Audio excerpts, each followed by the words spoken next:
আসসালামু আলাইকুম ভাই ব্রাদার, সবাই কেমন আছেন? আমার একটা নতুন ব্লগে আপনাদের সবাইকে স্বাগতম। তো আজকে আমরা আমাদের ভুট্টা ক্ষেতের জন্য সার উগাচ্ছি। দেখা যাক কত কি করা যায়। আলহামদুলিল্লাহ, এই সেই আমাদের ভুট্টা ক্ষেত যেখানে আজকে আমরা আমাদের সারগুলো নিয়ে আসবো। আলহামদুলিল্লাহ, ভাইস্তি দেখি সকাল সকাল চলে আসছে ভ্যান নিয়ে।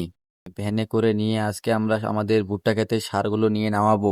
ভুট্টা ক্ষেতে এই সার দিলে নাকি অনেক সুন্দর ফলন আসে, গোবর সার, জৈব সার। আমি আর ভাসতে নিয়ে যাচ্ছি গোবর গোবর ভাসতে বলতেছে ফেসবুকের টাকা যেহেতু গাড়ি কিনছি, এবার ইউটিউবের টাকা দিয়ে আমরা হয়তো একটা কার কিনবো। আমাদের স্বপ্ন অনেক, দেখা যাক আল্লাহ কতটুকু ইচ্ছা পূরণ করবে।